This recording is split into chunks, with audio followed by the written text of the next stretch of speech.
Hi ma'am. Schoolda namane. Schooldi hojik under construction में है.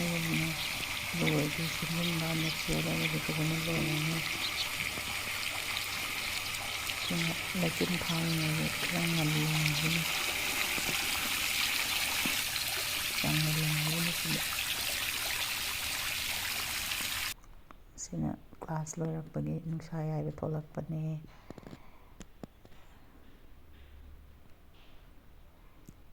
ꯌꯥꯝ ꯀꯟꯅ ꯁꯦꯝꯒꯠꯂꯤꯌꯦ. ꯅꯦꯛꯁ ꯏꯌꯔꯗꯩꯗꯤ ꯐꯖꯅ ꯐꯖꯔꯅꯤ.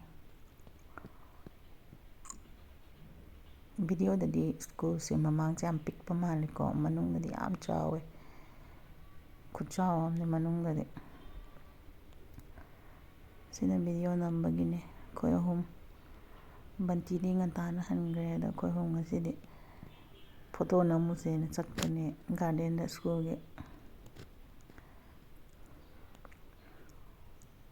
ꯌꯥꯝ ꯐꯖꯔꯝꯃꯦ. ꯌꯥꯝ ꯊꯨꯅ ꯂꯣꯏꯌꯦ ꯁꯦꯝꯕ.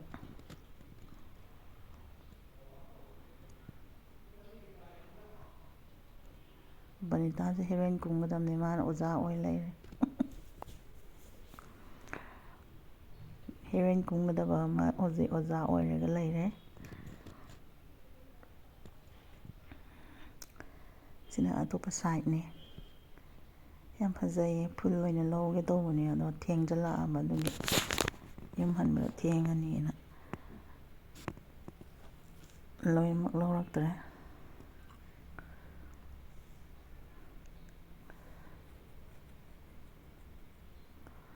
ꯅꯣꯏꯕꯅ ꯂꯣꯏꯔꯦ. ꯁꯛꯀꯁꯦ ꯂꯣꯏꯔꯦ ꯄꯥꯛꯑꯦ.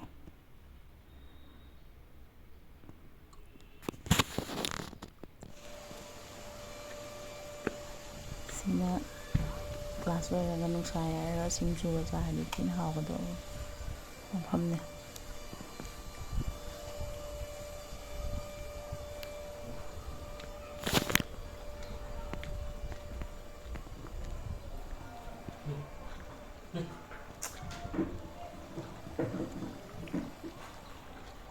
ꯃꯌꯥꯝ ꯚꯤꯗꯤꯑꯣꯁꯦ ꯌꯦꯡꯕ ꯂꯣꯏꯔꯛꯄꯗ ꯁꯕꯁꯀ꯭ꯔꯥꯏꯕ ꯇꯧꯕ ꯀꯥꯎꯕꯤꯒꯅꯨ.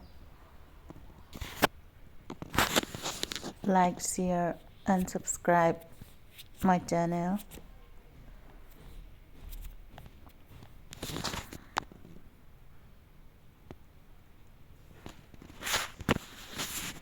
Thank you for watching.